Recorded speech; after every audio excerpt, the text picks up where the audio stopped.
Hi, I'm Jeff Altman, the Big Game Hunter, and when should you turn down an offer and not even negotiate? I'll give you some signals, but it started off. I picked up an article from a guy named Nick Corcodillos, who I subscribe to, and his um, uh, his column is called "Ask the Headhunter," and he starts off by relaying a story of someone who turned down an offer and didn't want to negotiate. The man was recruited by a firm in the Bay Area, and it was a quality employer, quote unquote. But in being recruited, he had 6 rounds of interviews, was grilled with questions, but nobody took the time to explain what the job is like, and did not even ask if he had any questions.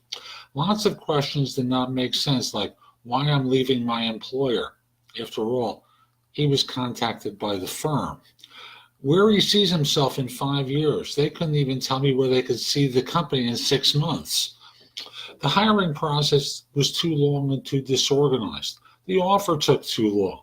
The interviewers did not compare notes because during the 6 rounds of interviews, they were asking the same questions. They couldn't even, they should not look like an interrogation.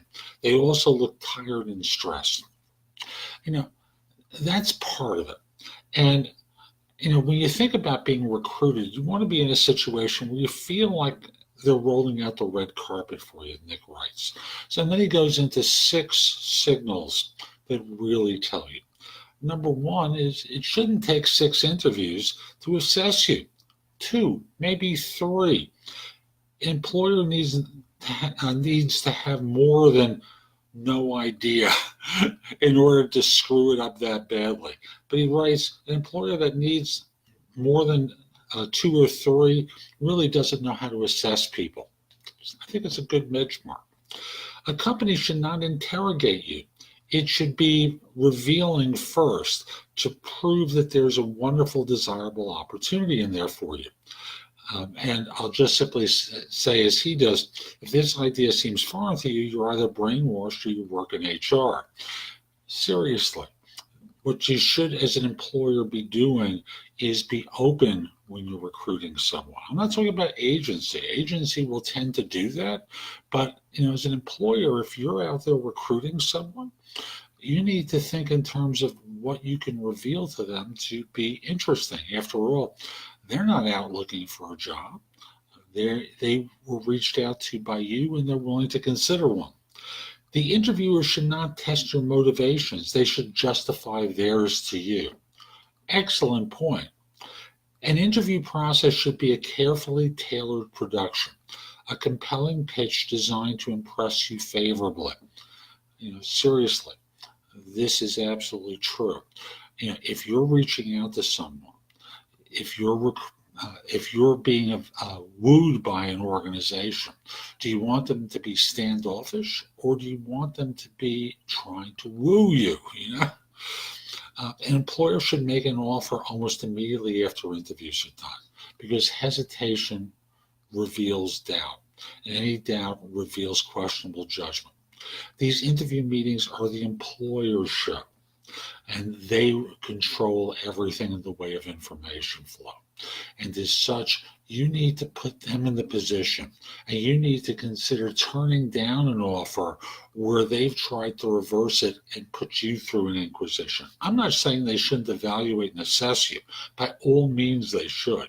But once they've done that, they should really be clear as to be sure as to whether or not you're a suitable fit for the role, and be prepared to act on that. Again, the reality is that for a lot of firms, they are fake recruiting. They are fake contacting you because they don't really know anything about you. They found you on LinkedIn. And even so, even if they just found you on LinkedIn, even if they went through their old database of notes and they're reaching out to you about a job, they need to be selling you. You can be dated, as you will, and it does feel like a date, right? So I hope you found this helpful. Consider not wasting your time in a lot of these situations.